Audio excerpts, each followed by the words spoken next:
fulfilled. You know, I don't have a clue how any of this happened, but it did, because I woke up every day determined to end that day maybe having done something different, or, you know, have that sense of achievement. And the more that went on, I realised that every day it was just getting better and better. And it's all just drive. If that's where you want to get to, then you're going to do it. And I suppose in a way it was subconscious, because there was still that part of me thinking, oh my God, right, I need to get a full-time job, I need to be 9 to 5, I need to be part of the world outside with everybody else, you know, I shouldn't be inside. And just so many doubts that I'm sure I'm not alone in having had them. And yeah, it's taking those little steps to keep building the thing that you love, if that makes sense.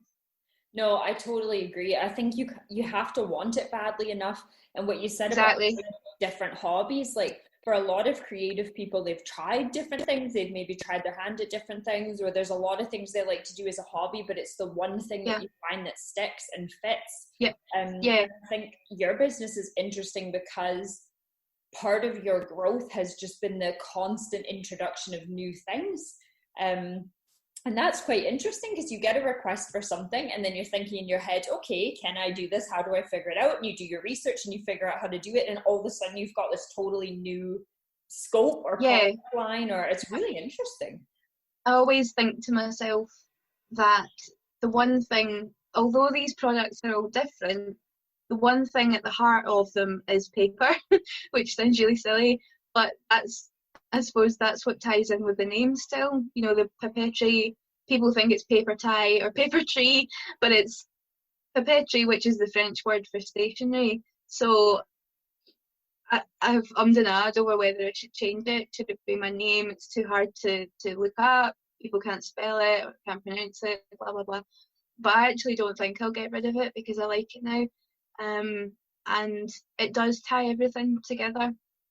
And even if I do have, you know, branches off of it, that'll be the main one.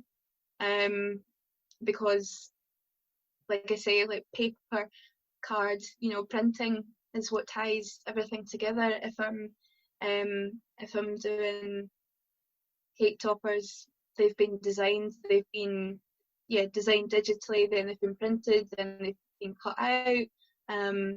The cards, goes without saying how they're paper related. Little wooden decorations, you know, that I design them, I print it onto card, cut them out, stick them on, you know, they're all hand assembled. So that is the main tie between everything. So although it seems like I'm a bit scatterbrain when it comes to having so many products, that's the basis of it. And I'm grateful for the fact that I get messages from people saying, oh, I thought you might be able to do this, because they've thought, oh, that's a picture, or that's a card, or that's something that's got words printed on it, you know, oh, Alice will be able to do that. So it's a nice feeling. No, that's great. And I think that the things that you do tie in nicely together, but I've definitely fallen into a trap where I start to think, okay, this is what I do, that's all I can do. And I think it's really good to stop and reconsider that sometimes and branch out a little bit, because I know that, you know, there's that old saying about how you don't want to wear too many hats, or you're not an expert at anything kind of thing. But I think if you find an industry where you can create different products or offer different services that are related and all sort of build upon the same skill set, that's very different than having, you know, 10 separate businesses where you're a dog walker and a photographer and you know, a virtual assistant and this and that. So I think as long as you tie together, and you can definitely see how they fit. That makes sense. My imposter syndrome definitely thinks that I'm a jack of all trades, master of none, which is what I tell myself on the bad days.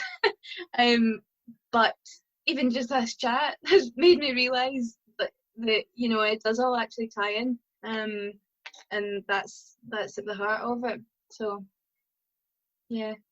it's just different products, but they're all in the same vein. I mean, if somebody messaged and said, could you make me a necklace, I would have to say no, you know, that kind of idea.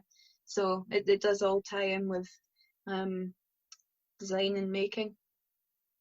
Yeah, and I think too, paper-based products. The whole evolution of business, I mean, loads of people have kind of run into this if they've been in business for a little while. Your business does evolve, and as you sort of develop your own style and your own niche, and you sort of really hone in on like your target clients or your sort of community that that you love to work with and that love your work, I think you do end up whittling your business down to doing specific things. So even if you're adding new products and they're still in line with what you're already doing.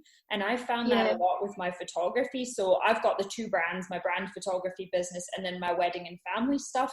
And a lot of photographers who have a wedding and family photography business will have separate websites and they'll brand them separately. And I did think about doing that, but actually it ties together really well, because I would say at least 50% of my wedding clients end up having families, and they come back to me then for photos and family photos. And it all just kind of ties in together. I made 2 lots of wedding stationery last year, and recently, I think it was last week, I received messages from both the brides asking for their first anniversary cards to be made for their husbands, and I couldn't believe how quickly the year had gone. And it was just lovely that they'd thought to come back as well. That's great. Sorry, everyone, there's a bit of a delay. Alice and I are doing this interview via Zoom because we are still in the midst of this lockdown, so we're not sitting face to face. So if you're finding sometimes one of us cuts the other one off and there's a bit of a gap, that's why. It's not going to be perfect right now because we're relying on internet, which is busier than ever. But no, that's great. I think, and having the kind of business that you can have returning clients is so great. And for me, that's really important because I really like to get to know people. I'm quite friendly and I really like a chat, and it's really nice, especially when you're doing personal work, like with what you do, where you're making really personalized gifts, or what I do, where, you know, I'm capturing really special special occasions for people. It's nice to build that relationship and get to know people, and they do come back to you, you know, for absolutely. anniversaries or birthdays or other things that they need in terms of the stationery, and that's really nice. Yeah, and building up that relationship with somebody helps build your business when they recommend you as well. I don't like businessifying all of this. It sounds so corporate, but you know what I mean. When you build up a relationship, it does help with building it and building the business based on return and recommendations. And to be honest, a lot of my customers are from recommendations and word of mouth. That definitely is how I built up a client base at the very start, which was just mind-blowing to me. I couldn't understand how it was happening, because all I had was a Facebook page. You know, I still don't even have a proper website that exists because I keep trying to, I maybe do one page every 3 months or something like that, because, and I don't mean this in a big-headed way, but I haven't needed to focus on that, which I know I'm really lucky for. But I think people are so used to using Facebook to order things now and to see businesses, that I don't actually think a website is the first place somebody goes now. Somebody told me that once, that the website's the first place to go, but it's not what I do. I go straight to see if they've got a Facebook page, so that's why I like to keep it up to date. That comes with interaction, and you know, more than a website does. So yeah, that's definitely been a huge tool in building this. It's really interesting what you say about that, because even for my work, I find I get a lot of my brand photography work in through Instagram. So obviously photography, Instagram is photography, so it makes sense that people look for photographers on Instagram. But yeah, I would say about 80% of my business comes in from Instagram, and maybe the other 20% is my website. Facebook doesn't do that well for me in terms of the brand stuff. But then when it comes to my other, my Rhiannon Neal brand for the wedding and family stuff, my wedding inquiries almost all come through my website, some through Instagram, Right. but the majority is my website. And then the family stuff is Facebook. So it's kind of, Right. it's interesting, and it does make sense when you break it down. But I think that's, again, being in business for a while and knowing who your target clients are, knowing where your community spends their time. And that took a while to learn, because at the beginning I was focusing so much on Facebook, but actually that's not where very many people look for me. So right. it's, I suppose for wedding photography as well, when it's something like that, you would go for the website, because it looks more, not more professional, because everything is now, but you know what I mean? Like, you would look at the website for wedding photography. Well, I imagine you would anyway. I wouldn't know. Not had to look.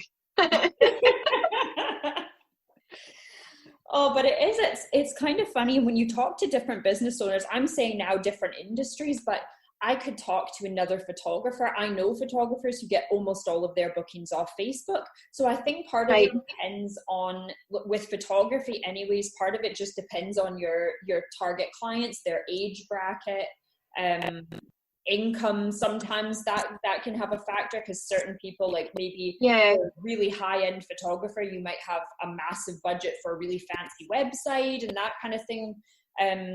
But yeah, it's quite interesting when you delve into it and see how the sort of social media and website and online presence is different for different businesses.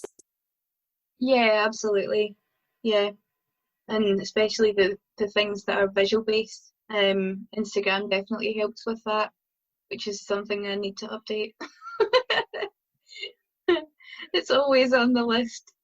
I do think, though, that it's fair to say, I've been reading a lot lately on this, because obviously our time is so limited, and now I'm finding, because I've got a toddler at home 24/7, I have less work hours than I've ever had before. So trying to make the most of the hours that I do have. And sometimes I get it stuck in my head that I have to be everywhere. You'll read an article about how Pinterest is so helpful for photographers, and I'll go, oh, I don't really do anything with my Pinterest. It just sits there. I should put a bunch of hours into that. But if what you're doing is working for you and you only have so much time, then I think it's okay to focus. Like you're saying, you still have an Instagram page, you still have a website, but right now you're primarily focusing on Facebook, and that's where your work's coming from. I think that's okay. Yeah. I mean, we're only human. We can only do so much. And until you get to a point where maybe you can hire someone else on to do that stuff.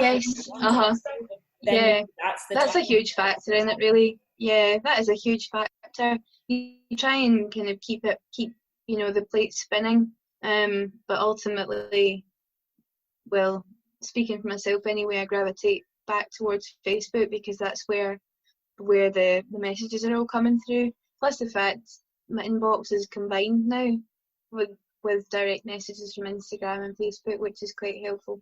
You can manage them in the same place, and I would rather manage everything through Facebook instead of Instagram, because I like the desktop platform as opposed to mobile. Yeah, and I think the good thing is, I mean, realistically, in terms of your social media, we could really all manage our businesses from our phone. I personally don't, I've taken Facebook off my phone because I find it's too tempting to just sit and scroll on it. So I do still have Instagram on my phone, but I do try and limit my time a little bit that way. But I mean, realistically, you can run your business just from your phone if you need to work mobile or you're going a bit stir crazy. I realised at the start I was kind of doing that, and then I realised it was taking over quite a lot. So I deleted that as well. I've got the page manager, but trying to get away from using the phone as much as possible and put it down, and not keep scrolling through things. But it's too hard. I think when you're self-employed, if a message comes through, it's hard to ignore it. If it's 11 o'clock at night or whatever, because that person's thinking about your business. If you're awake, obviously, I would reply, because that's obviously the time that maybe suits them. Maybe they've worked they've just come off a shift or something like that. That's the only time that they've got. So I would reply. It's maybe not, I don't know, there's probably people that would say